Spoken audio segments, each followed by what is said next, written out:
ஓம் ஸ்ரீ குருப்பியோ நமக. ஓம் சக்தி பராசக்தி. அனைவருக்கும் வணக்கம். ராசி காரகத்துவம் அடிப்படையில் நாம இப்போ சிம்ம ராசி காரகத்தை பத்தி தான் பார்க்க போறோம். சிம்ம ராசி இது காலபுருஷ தத்துவத்துக்கு 5வது ராசி.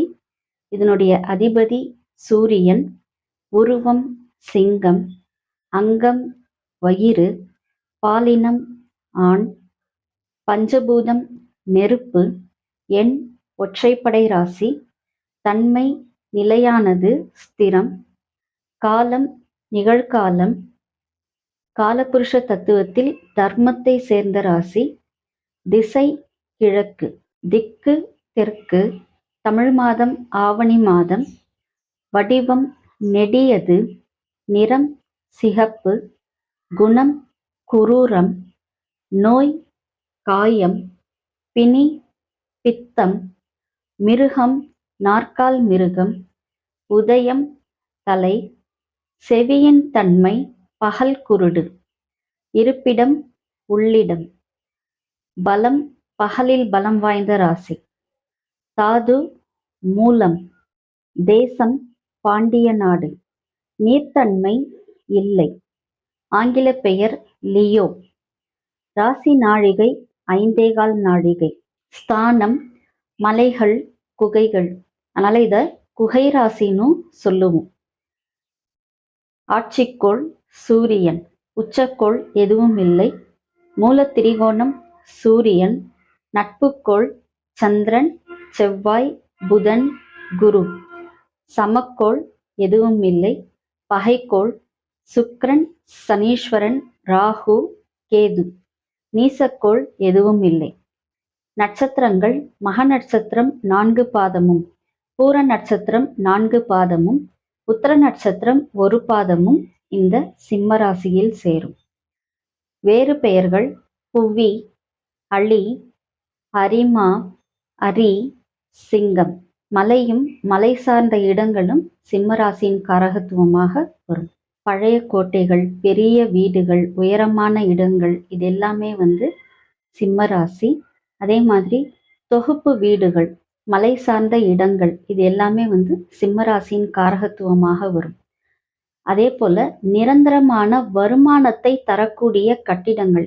இப்போ நிரந்தரமான வருமானம் அப்படின்னா ஒரு காம்ப்ளெக்ஸ் அப்படின்ற மாதிரி நம்ம எடுக்கலாம். அந்த காம்ப்ளெக்ஸ் அப்படின்றது நம்மளுக்கு நிரந்தரமாக வாடகை மூலமாக வருமானம் வரக்கூடியதாகும். தோல், புலி, மான், வெல்லம், கற்கண்டு, பித்தளை, தங்கம், நீர் ஆகாரம், வேட்டையாடப்பட்ட மாமிச உணவு, யுத்தத்தில் வெற்றி பெறுவது, சிறு வன விலங்குகள், காட்டில் வாழும் மிருகங்கள், இது எல்லாமே நம்ம சிம்ம ராசியின் காரகத்துவமாக எடுக்கணும்.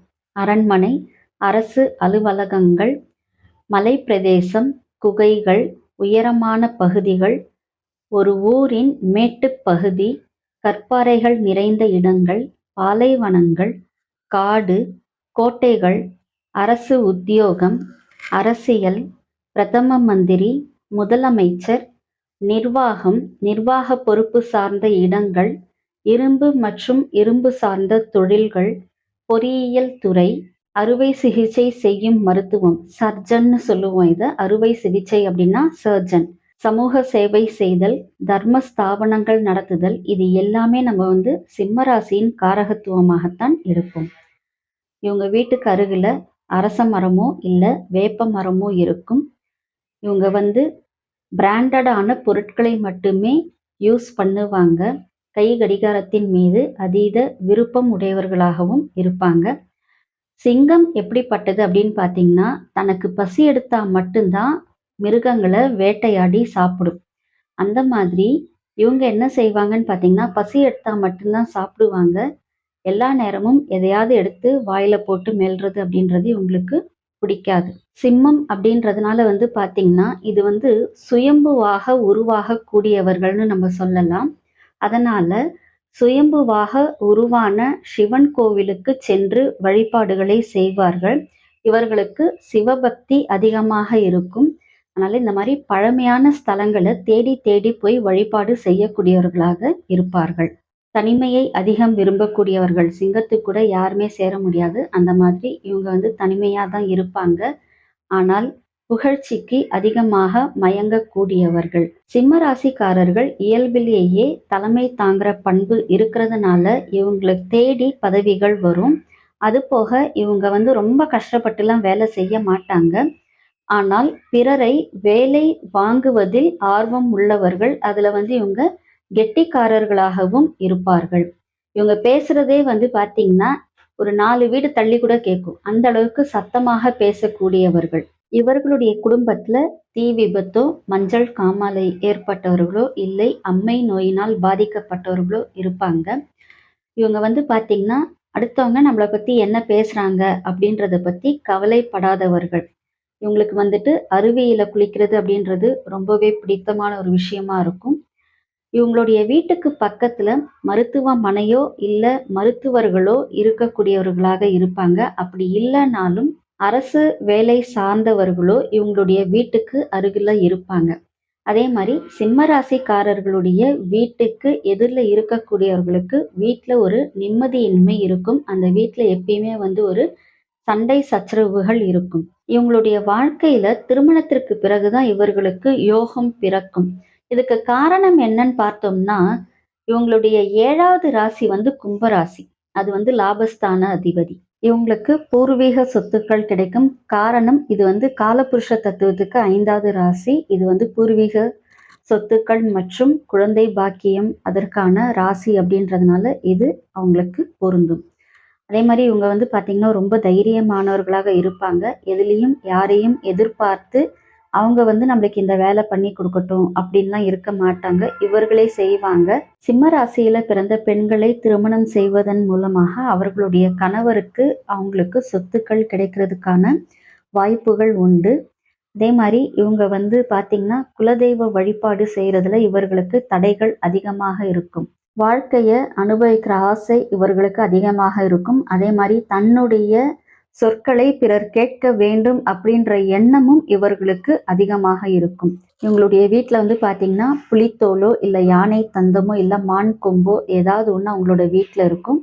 இவங்களுக்கு வந்துட்டு குழந்தைகள் மேலே பிரியம் அதிகம். இது எதனால சொல்லப்பட்டிருக்கு அப்படின்னு பார்த்தீங்கன்னா, மக நட்சத்திரம் அப்படின்றது வந்து பார்த்தீங்கன்னா அவங்களுக்கு முன்னோர்களுடைய பொருட்களில் ஏதாவது ஒன்று அவங்க வீட்டில் வச்சிருப்பாங்க. அப்படின்றதுனால இந்த புலித்தோல், யானை தந்தம், மான் கொம்பு ஏதாவது ஒன்று அவங்க வீட்டில் இருக்குன்னு சொல்லப்பட்டிருக்கு. அதே மாதிரி குழந்தைகள் மேலே பிரியம் அப்படின்றது எதுக்காக சொல்லப்பட்டிருக்கு அப்படின்னா, இது காலபுருஷ தத்துவத்துக்கு 5வது ராசி அப்படின்றதுனால 5ஆம் இடம் புத்திரஸ்தானம் அப்படின்றதுனாலையும் இது சொல்லப்பட்டிருக்கு.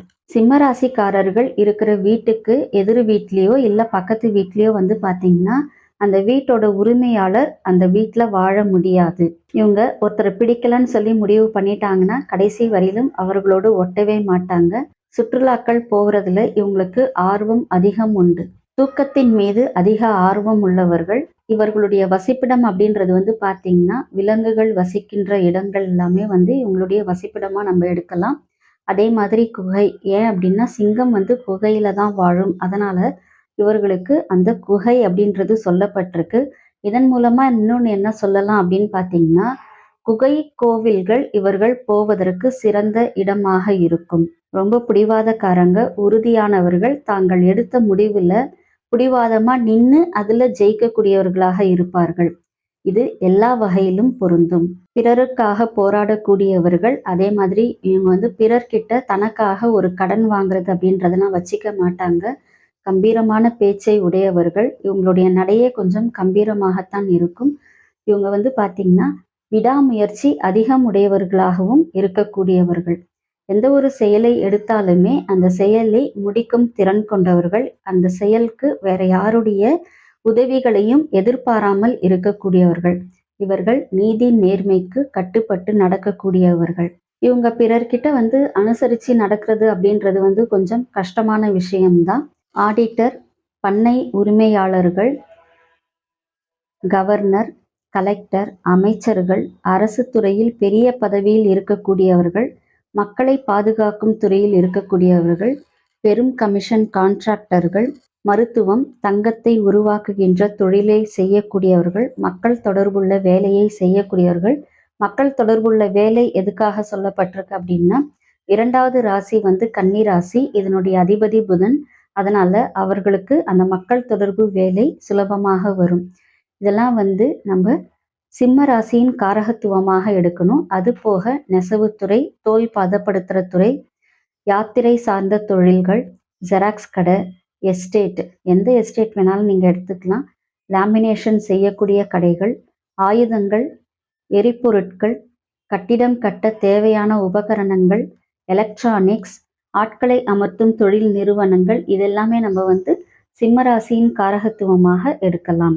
இதில் ஏற்படக்கூடிய நோய்கள் அப்படின்னு பார்த்தோம்னா, உடலில் காயம் ஏற்படுவது, நரம்பு தளர்ச்சி, நெஞ்சு வலி, சிறுநீரக பிரச்சனை, கண் காதுகளில் கோளாறு, பாத வெடிப்பு, கெட்ட பழக்கங்களால் வரக்கூடிய நோய்கள் அனைத்தும், இருதய நோய், இருதய படபடப்பு, காய்ச்சல், தண்டுவடம் பாதிக்கக்கூடிய கொடிய நோய்கள், வெயிலின் தாக்குதலால் ஏற்படக்கூடிய நோய்கள், இருதயத்தில் பிரச்சனையானால் அது நெஞ்சுவலி. அந்த நெஞ்சுவலி அப்படின்றதுனால நெஞ்சில் ஏற்படும் அடைப்பு, திடீர் மயக்கம், கூன் முதுகு, பிளேக் போன்ற நோய்கள், இதெல்லாமே வந்துட்டு நம்ம இந்த ராசியில் ஏற்படக்கூடிய நோய்களாக எடுக்கலாம். சுனைகள் அதிகம் உள்ள மலைகளை வந்து நம்ம சிம்ம ராசியாக எடுக்கலாம். வாக்குப்பளித்தம், வாக்குத்தொழில், மேடை பேச்சாளர்கள், இவர்களுக்கு கவிதை, பாடல், இசையில் நாட்டம் அதிகம் இருக்கும். அதே மாதிரி இவங்களுடைய குடும்பத்துல இரட்டை வருமானம் இருக்கும். இல்லைனாலும் இவர்கள் 2 தொழில் செய்து சம்பாதிக்கக்கூடியவர்களாகவும் இருப்பார்கள். இவர்களுடைய சகோதரனுக்கு கர்மா நிகழும். அப்படி இல்லைன்னா அந்த சகோதரன் கண்டிப்பாக தத்து போகக்கூடிய வாய்ப்புகள் உண்டு. உங்களுக்கு பார்த்தீங்க அப்படின்னா, குழந்தை பிறந்ததுக்கு அப்புறமா ஒரு பிரிவு ஏற்படும். சொத்து சுகம் எல்லாமே வந்து இவர்களுக்கு தேடி வரும். தாய்க்கு மன வாழ்க்கையில பெரிய அளவுல சிறப்புகள் இருப்பதில்லை. சிம்ம ராசியில் பிரபலமான ஜோதிடர்கள் பிறந்திருக்கிறார்கள். அதே மாதிரி இவங்களுடைய குடும்பத்துல வந்து பார்த்தீங்கன்னா, சாமி ஆடுறவங்க, வைத்தியம் செய்தவர்கள், தாத்தா வழியில ஜோதிடம் பார்த்தவர்கள்னு எல்லாருமே இருப்பாங்க. பொது சேவை அதிகமாக செய்யக்கூடியதுனால இவர்களுக்கு எதிரிகள் அதிகமாக இருப்பார்கள். சூடான உணவை விரும்பி சாப்பிடக்கூடியவர்கள். இவர்களுக்கு அசைவ உணவின் மீது பிரியம் அதிகமாக இருக்கும். விலை உயர்ந்த பானங்களின் மீது விருப்பம் அதிகமாக இருக்கும். அதே மாதிரி உயர்ந்த வகை உணவு வகைகளை சாப்பிட்றதுலேயும் அதீத ஆர்வம் இவர்களுக்கு இருக்கும். தண்ணி வந்து ரொம்ப ஜாஸ்தியா குடிக்கக்கூடியவங்களாக இருப்பாங்க. இது எதனால சொல்லப்பட்டிருக்கு அப்படின்னு பார்த்தீங்கன்னா, சிம்மம் வந்து நெருப்பு ராசி. அதனால இவங்களுக்கு இந்த தொண்டை வறட்சி என்பது இருந்துகிட்டே இருக்கும். அதனால தான் இவங்களுக்கு நம்ம வந்து தண்ணி அதிகமாக குடிப்பாங்க அப்படின்னு சொல்லி சொல்லப்பட்டிருக்கு. அதீத கோபம் வரும். கோபம் வந்ததுன்னா எதிரில் இருக்கிறவங்க யாருன்றதெல்லாம் யோசிக்க மாட்டாங்க. பேச்சாலேயே வந்து அவர்களை வென்று விடுவார்கள். அப்படி இல்லை அப்படின்னா கை ஓங்குற தன்மையும் இவர்களுக்கு உண்டு. ஆனா இவங்க கிட்ட போயிட்டு மன்னிப்பு கேட்டால் சரி போ அப்படின்ற மாதிரி போகக்கூடியவர்களாக இருப்பாங்க. இவங்களா எந்த ஒரு பிரச்சனைகளையும் தேடி போக மாட்டாங்க. ஆனா தேடி வந்த பிரச்சனையை லேஸ்ல விடவும் மாட்டாங்க. இவர்களுடைய பேச்சு வந்து பார்த்தீங்கன்னா அலட்சியமா பேசுற மாதிரி இருக்கும். அதனால எதிரில் இருந்து பார்க்குறவங்களுக்கு இவர்கள் ஆணவத்தோடும் திமிரோடும் பேசக்கூடியவர்களாக இருக்கிறாங்களே அப்படின்னு நினைக்கக்கூடிய தன்மையில இருக்கும். இவர்களுடைய குடும்பத்துல காதல் திருமணம் இருக்கும். இவர்கள் லக்ஷ்மி கடாட்சம் அதிகம் உள்ளவர்கள். இவங்களுடைய தேவை என்னமோ அதற்கான பண வரவு இவங்களுக்கு கிடைச்சிடும். இவங்களுடைய குடும்பத்துல வந்து பார்த்தீங்க அப்படின்னா, தாய் வந்து அதிகமாக செலவு செய்யக்கூடியவர்களாக இருப்பாங்க. தந்தையார் வந்து பார்த்தீங்க அப்படின்னா சிக்கனமா இருப்பாங்க. இவங்களுக்கு தந்தை மேல பாசம் அதிகமாக இருக்கும். பூர்வீக சொத்துனால பிரச்சனைகள் இருக்கும். ஆனா அதனால எந்த ஒரு பயனும் இல்லை. தாத்தாவினுடைய வழியில ஒரு துர்மரணம் இவங்க வீட்டுல நிகழ்ந்திருக்கும்.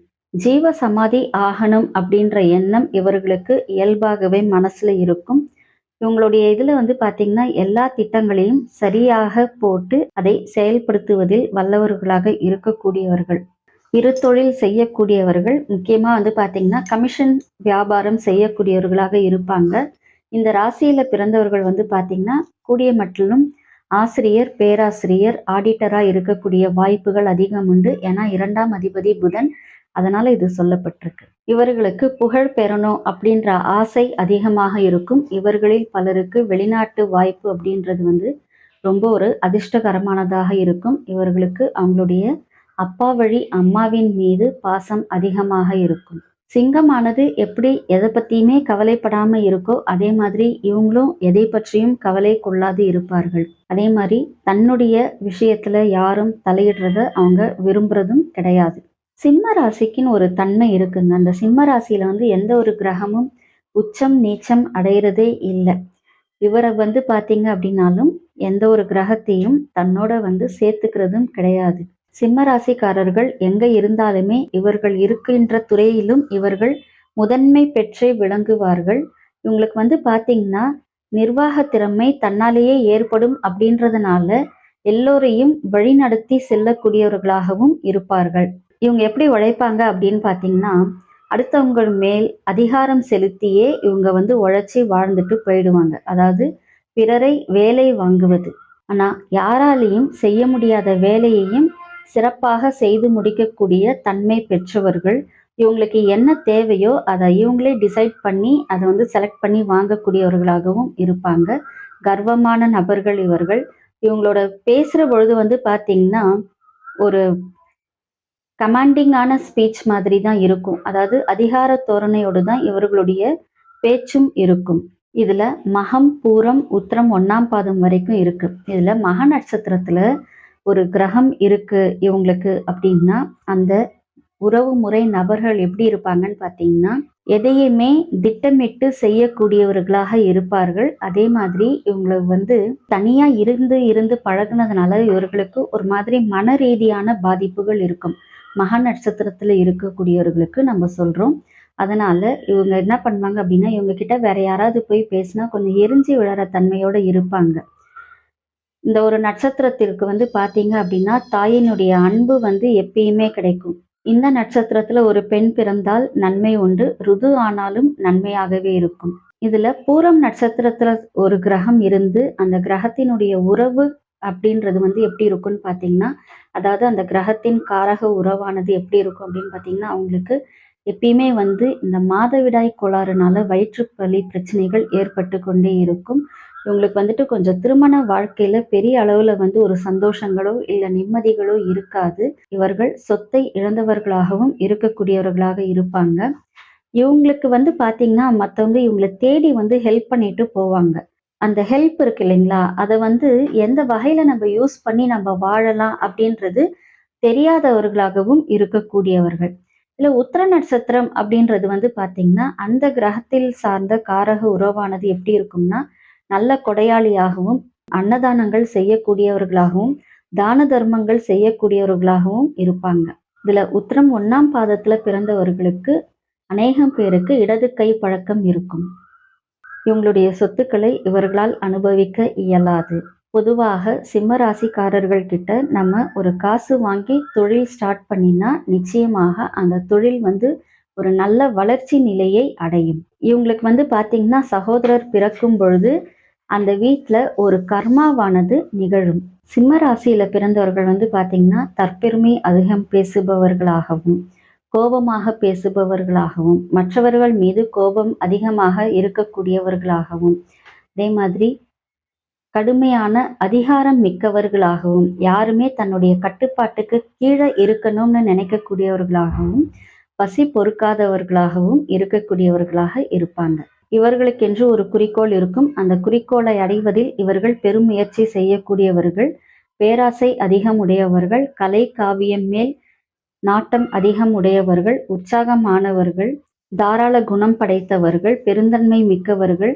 தீய எண்ணங்கள் இல்லாதவர்கள். ரொம்ப விசுவாசமானவர்கள். புகழ்ச்சிக்கு மயங்கக்கூடியவர்களாகவும் வைராக்கியம் மிக்கவர்களாகவும் இருக்கக்கூடியவர்கள். இதனுடைய தொழில்கள் அப்படின்றது பார்த்தீங்கன்னா, அரசு உத்தியோகம், அரசியல், தலைமை பொறுப்பு, மருத்துவம், சமூக சேவை, பிரதம மந்திரி, முதலமைச்சர், இது எல்லாமே இவர்களுடைய தொழில்களாக அமையும்.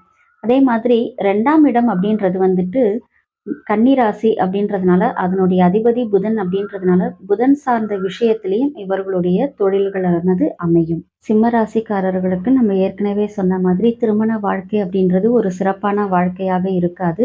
அதே போல இவர்களுக்கு அமையும் வாழ்க்கை துணையும் சொந்தத்துல அமையறதுக்கான வாய்ப்புகள் ரொம்ப ரொம்ப குறைவு. அந்நியத்தில் அமையும் வாய்ப்புகளே அதிகமாக இருக்கும். சிம்ம ராசிக்காரர்களுக்கு ஜாதகத்துல சூரியன் வலுவாக இருக்கிறது ரொம்ப ரொம்ப நல்லது. அதனால இந்த சூரியன் வந்து ரிஷபத்திலையும் துலாத்திலையும் இல்லாம இருக்கிறது ரொம்ப சிறப்பு. ஏன்னா இது வந்து அவருக்கு பகை வீடு. அதனால அந்த இடத்துல இல்லாம இருக்கிறதுனால அவங்களுக்கு அந்த மனோபலம், மன தைரியம் அதிகமாக இருக்கும். இவங்களுடைய 2வது வீட்டுக்கு அதிபதி புதன். இவருக்கு வந்துட்டு சனீஸ்வரன் மற்றும் சுக்கிரனுடைய தொடர்பு இல்லாமல் இருந்தால் அதனுடைய பலன் வந்து முழுமையாக நல்ல விதமாக இவர்களுக்கு கிடைக்கும். ஏன்னா அந்த 2வது வீட்டில தான் புதன் வந்து உச்சமாகிறாரு. சுக்கிரன் சேர்ந்துட்டார் அப்படின்னா அந்த வீட்டில் வந்து பார்த்தீங்கன்னா சுக்கிரன் நீசமாகி புதனும் அங்கேயே இருக்கும் பொழுது இவர் நீச பங்கமும் அவர் உச்ச பங்கமும் ஆறதுனால இவங்களுக்கு 50%க்கு தான் வந்து ஒரு நல்ல பலன்கள் புதன் மூலமாக கிடைக்கும். சிம்ம ராசிக்கு 3ஆம் வீட்டு அதிபதி சுக்கிரன். இவரே 10ஆம் இடமான தொழில் ஸ்தானத்திற்கும் அதிபதியாக வருவதால் இது அவங்களுக்கு மாரக ஸ்தானமாகவும் வர்றதுனால இது என்ன ஆகுது அப்படின்னு பார்த்தீங்கன்னா அவங்களால பெரிய அளவுல இவர்களுக்கு ஒரு நல்ல பலன்கள் கிடைக்கிறது இல்லை. அதாவது சுக்கிரனால இவருக்கு பெரிய அளவுல ஒரு நல்ல பலன்கள் கிடைக்கிறது கிடையாது. சிம்ம ராசிக்காரர்களுக்கு 3வது ஸ்தானமும் 8வது ஸ்தானமும் வந்து பார்த்தீங்கன்னா மாரக ஸ்தானம். அதுல இப்ப 3க்கு அதிபதி சுக்கிரன் அப்படின்றதுனால இவருடைய தசாபுத்தி காலங்கள்ல இவங்க கொஞ்சம் கவனத்தோட செயல்படுறது ரொம்ப நல்லது. சிம்ம ராசிக்காரர்களுக்கு 4க்கும் 9க்கும் அதிபதி வந்து செவ்வாய். அதே மாதிரி இது ஸ்திரம் ராசி அப்படின்றதுனால 9வது ராசி அப்படின்றது இவங்களுக்கு பாதக ஸ்தானம் அப்படின்றதுனாலையும் இவங்களுக்கு ஆனா செவ்வாய் அப்படின்றவர் யோக காரகன் அப்படின்றதுனால பாதகங்கள் நடந்தாலும் பிற்காலத்தில் யோக பலனை இந்த செவ்வாயானவரே கொடுப்பார். சிம்ம ராசிக்காரர்களுக்கு 5வது வீடு தனுசு ராசி. இதுக்கு வந்து பாத்தீங்கன்னா குருவே அதிபதி. அது கூடவே இவங்களுக்கு அஷ்டமஸ்தான அதிபதியும் அதே குரு அப்படின்றதுனால இவங்களுக்கு குழந்தை பிறந்ததற்கு பின்பாக சில மாற்றங்கள் இவர்களுடைய வாழ்க்கையில ஏற்படும்.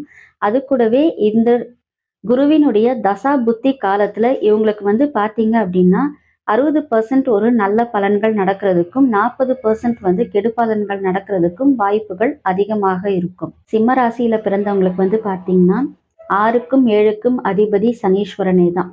அப்ப இந்த ருணரோக சத்ருஸ்தானத்திற்கும் கலத்திரஸ்தானத்திற்கும் உரியவர் சனீஸ்வரன். அதனால இவருடைய தசாபுத்தி காலமாகட்டும் இல்லை அப்படின்னாலும் இவங்களுடைய அந்த திருமணத்திற்கு பிறகான வாழ்க்கையிலையும் ஆகட்டும் இவங்களுக்கு சனீஸ்வரன் ஆனவர் மிக குறைந்த அளவிலேயே வந்து நற்பலன்களை செய்ய முடியும். அதனால்தான் பொதுவா என்ன சொல்லுவோம் அப்படின்னு பார்த்தீங்கன்னா மேஷ கடக சிம்ம விருச்சிகம் இந்த 4 ராசிக்குமே சனி தசா சனி புத்தி காலங்கள்ல பெரிய அளவுல நற்பலன்கள் கிடைக்காது. ஆனால் அனுபவம் அதிகமாக கிடைக்கக்கூடிய அளவுக்கு கெடுபலன்கள் அவர்களுக்கு நடக்கும். சிம்ம ராசியில பிறந்தவங்களுக்கு 12வது வீடு வந்து மோட்சஸ்தானம். அதுக்கான அதிபதி சந்திரன். அதனால இந்த சந்திரன் வந்து ஒற்றை ஆதிபத்தியம் பெற்றவர். சந்திரனும் சூரியனும் ஒரு ஆதிபத்தியம் பெற்ற வீடுகளை உடையவர்கள். இவங்களுக்கு வந்துட்டு மறைவு ஸ்தானமும் ஆகிறதுனால தேய்பிரை சந்திரனாக இருந்தால் அவங்களுக்கு பலன்கள் அதாவது அசுப பலன்கள் அதிக அளவில் நடக்கும் அவங்களுடைய தசாபுத்தி காலங்கள்ல. இதுல சுக்கிரன் வந்து பாத்தீங்க அப்படின்னா 3ஆம் இடமான முயற்சி ஸ்தானத்திற்கு உரியவரும் அவர் தான். அதே சுக்கிரன் தான் 10ஆம் அதிபதியும் கூட. அது போக இந்த சுக்கிரன் அப்படின்றது வந்து பாத்தீங்கன்னா இந்த கலை ஆர்வங்கள் அதிகமாக இருக்கக்கூடியவர். அதனால இவர்களுக்கு சுக்கிரன் ஒரு நல்ல நிலையில் அமைந்தால் இவர்கள் அது சார்ந்த தொழில்களில் வெற்றி பெறக்கூடியவர்களாக இருப்பார்கள். இது கூட இன்னும் புதனும் சேர்ந்துட்டாரு அப்படின்னா நிச்சயமாக அவர்களுக்கு வெற்றி மேல் வெற்றி என்பது உறுதி அந்த தொழில்ல. நிர்வாக திறமையும் நேர்மையும் யாருக்கும் அஞ்சாத தன்மையும் கொண்ட சிம்ம ராசிக்காரர்கள். இவங்களுக்கு வந்து பாத்தீங்கன்னா இயல்பிலேயே ஜனவசியம் அதிகமாக உண்டு. அதே மாதிரி இவங்க புகழ்ச்சிக்கு மயங்கக்கூடியவர்களாக நடிக்கக்கூடியவர்களாகவும் இருப்பார்கள்.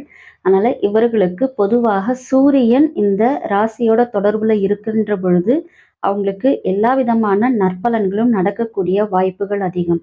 சந்திரன் தொடர்பு பெறும்பொழுது வந்து பாத்தீங்கன்னா கொஞ்சம் சாந்தமும் சோம்பல்தனமும் தலை தூக்கும். இவங்களுக்கு மனக்குழப்பம் அதிகமாக இருக்கும்.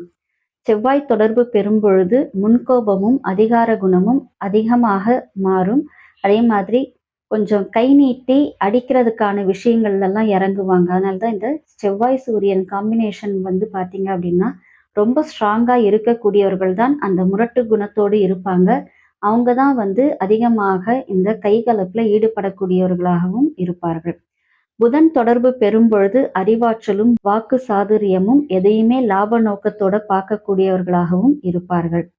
குரு தொடர்பு பெறும் பொழுது சுய கௌரவம் அப்படின்றது ரொம்ப அதிகமாக இருக்கும். தன்மானம் அந்த உணர்வும் அதிகமாக இருக்கும். கர்வமும் நற்பண்புகளும் உண்டாகும். சுக்கிரன் தொடர்பு பெறும் பொழுது பிறரை பரிகாசிக்கின்ற ஒரு தன்மை இவர்களுக்கு ஏற்படும். சனீஸ்வரன் தொடர்பு பெறும் பொழுது ஒரு அலட்சிய சுபாவமும் சோம்பல்தனமும் எல்லார்கிட்டேயுமே கெட்ட பேர் எடுக்கிற தன்மையும் உருவாகும். ராகு தொடர்பு பெறும் பொழுது ஆணவம், ஏளனம் செய்கிறது, சட்டத்தையும் அதிகாரத்தையும் முறைகேடாக பயன்படுத்துவது, சர்வாதிகாரம் செய்வது போன்றவை உருவாகும். கேது தொடர்பு பெறும் பொழுது சிற்றின்ப நாட்டம் அதிகமாக இருக்கும். தன் செயல்களை மறைத்து செய்யக்கூடியவர்களாகவும் குறுகிய நோக்கம் உடையவர்களாகவும் இருப்பார்கள். தன்னுடைய பேச்சாற்றலை கொண்டே அதை லாபமாக மாற்றக்கூடியவர்களாகவும் நூதன வழியில் தனம் தேடக்கூடியவர்களாகவும் இருப்பார்கள். இளைய சகோதரங்களுக்காக அதிகமாக விரயங்கள் செய்யக்கூடியவர்களாகவும் குறிப்பாக பெண்களுக்கு அதிகமாக விரயங்கள் செய்யக்கூடியவராகவும் இருப்பாங்க. ஏன் அப்படின்னாக்கா இந்த 3ஆம் அதிபதி 2ல் நீசம் ஆகிறாரு. 3க்கு 2ன்றது 12வது வீடு அப்படின்றதுனால இது சொல்லப்பட்டிருக்கு.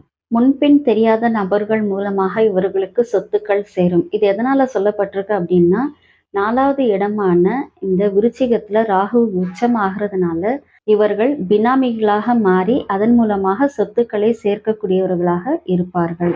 அதனால இது சொல்லப்பட்டிருக்கு. இவர்களுடைய சொத்துக்களை இவங்களை விட அடுத்தவங்க அதிகமாக அனுபவிக்கக்கூடியவர்களாக இருப்பாங்க. இது எதனால அப்படின்னு பார்த்தீங்கன்னா 4ஆம் அதிபதி செவ்வாய் 12ல் நீசம் ஆகிறதுனால இது சொல்லப்பட்டிருக்கு. இவருடைய பெயரையும் புகழையும் வைத்து பிறர் சம்பாதிக்கக்கூடியவங்களாக இருப்பாங்க. அதுபோக இந்த பெயர், புகழ், அந்தஸ்து, கௌரவத்தினாலேயே இவர்களுக்கு நிறைய எதிரிகளும் உருவாகுவாங்க. இது எதனால அப்படின்னு பார்த்தீங்கன்னா செவ்வாய் 6ல் உச்சம் ஆகிறதுனால இந்த நிலை சொல்லப்பட்டிருக்கு. அதே 6ல் சனீஸ்வரன் ஆட்சி ஆகிறதுனால இவர்களுக்கு சோம்பல்தனம் அதிகமாக இருக்கும். இவர்களுடைய சோம்பல்தனமே இவர்களுக்கு எதிரியாக மாறும். அதுபோக இவர்களுக்கு வயிற்று உபாதைகளும் ஏற்படும். பொதுவான பிரச்சனைகள்ல இவங்க தலையிடலைனாலும் இவர்களை தேடி அந்த பிரச்சனை வரும். அதனால இவங்க அதை சரி பண்ணக்கூடிய சூழ்நிலை இவர்களுக்கு இயல்பாகவே வரும். ஆதிக்க சுபாவம் உடைய இவருக்கு இவருடைய மனைவி பார்த்தீங்க அப்படின்னா சற்றும் பொருந்தாதவராகத்தான் அமைவாங்க. மனைவியினுடைய அதிகாரம் தொழிலையும் உத்தியோகத்திலையும் வலுப்பெறும் பொழுது இவருடைய நிலை பலவீனமாகும். எதனால அப்படின்னு பார்த்தீங்கன்னா 7ஆம் அதிபதி சனீஸ்வரனே 6க்கும் அதிபதி. இந்த சனீஸ்வரன் இந்த லக்னாதிபதி நீசமாகிற வீட்டில் உச்சம் ஆகிறார். அதனால இந்த சிம்ம ராசிக்காரர்களுக்கு இந்த நிலை உருவாகும். திடீர் கௌரவ இழப்புகளும், தன இழப்புகளும், பொருள் இழப்புகளும், பண விஷயங்கள்னால பிரச்சனைகளும், சண்டை சச்சரவுகளும் இவங்க சந்திக்க வேண்டி வரலாம். அதுபோக இந்த ஊழல், லஞ்சம், பண மோசடியினாலேயும் அதன் சார்ந்த வம்பு வழக்குகளை இவர்கள் சந்திக்கிறதுக்கும் உள்ளாகலாம். இதற்கு காரணம் என்ன அப்படின்னா இதுக்கான 8ஆம் அதிபதி குரு ஆட்சியாகி அது மீனத்துல இருக்கிறதுனால இந்த நிலை உருவாகும்னு சொல்லப்பட்டிருக்கு. அதுபோக இவர்களுக்கு ஏற்படக்கூடிய அவமானத்திற்கு மிக முக்கிய காரணமாக பெண்களும் அமைவார்கள்.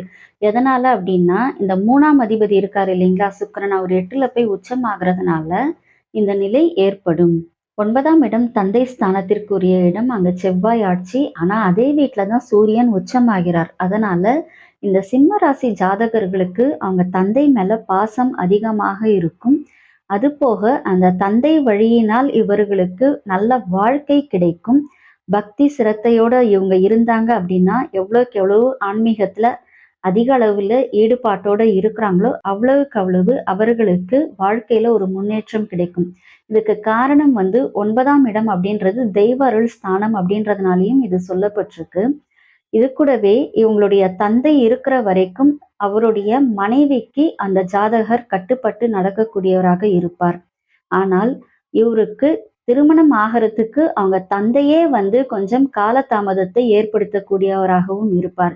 இது எதனால சொல்லப்பட்டிருக்கு அப்படின்னா 7ஆம் அதிபதி 9ல் நீசம் ஆகிறதுனால இது தந்தைக்குரிய ஸ்தானம் அப்படின்றதுனாலையும் 7 அப்படின்றது களத்திரஸ்தான அதிபதி அங்க போய் நீசம் ஆகிறதுனால அவங்க தந்தையால இவர்களுக்கு அந்த நிலை ஏற்படும்ன்றது சொல்லப்பட்டிருக்கு. மாமன் வகை உறவுகள் இவர்களுக்கு எப்பொழுதும் நன்மை தருவதாகவே இருக்கும், லாபம் தருவதாகவும் இருக்கும். ஏன்னா 2க்கும் 11க்கும் அதிபதியான புதனுடைய வீடு அப்படின்றதுனால இது சொல்லப்பட்டிருக்கு.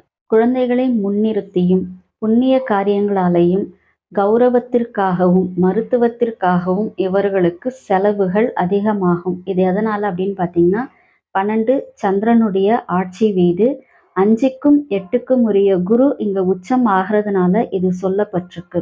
செவ்வாய், சூரியன், குரு, புதன் இவர்களுடைய தசாபுத்தி காலங்கள் இவர்களுக்கு நன்மை செய்யக்கூடியதாகவே இருக்கும். அதுலேயும் இந்த செவ்வாய், சூரியன், குரு, புதன் இதனுடைய சாரம் வாங்கி மற்ற கிரகங்கள் தசாபுத்தியை நடத்துகிற பொழுதும் நல்ல நற்பலன்களை கொடுக்கக்கூடியதாக இருக்கும். சனீஸ்வரன், சுக்கிரன் அசுப பலன்களையே தன்னுடைய தசாபுத்திகள்ல உங்களுக்கு தருவாங்க. முக்கியமாக இந்த சனீஸ்வரனும் சுக்கிரனும் பார்த்தீங்கன்னா, சுக்கிரன் 3ஆம் வீட்டு அதிபதி.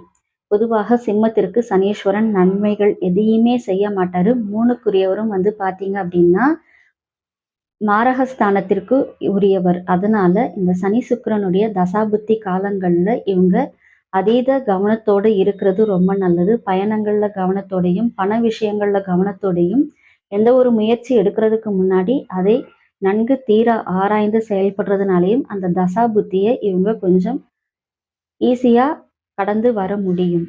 சீலமாய் வாழ சீரருள் புரியும் ஞாலம் புகழும் ஞாயிறே போற்றி, சூரியா போற்றி, சுதந்திரா போற்றி, வீரியா போற்றி, வினைகள் களைவாய் போற்றி. இந்த மந்திரத்தை தினந்தோறும் சிம்ம ராசிக்காரர்கள் சொல்லி வர அவர்களுடைய வாழ்க்கையில் என்றென்றும் ஏற்றம் என்பதில் எந்த ஒரு சந்தேகமும் இல்லை.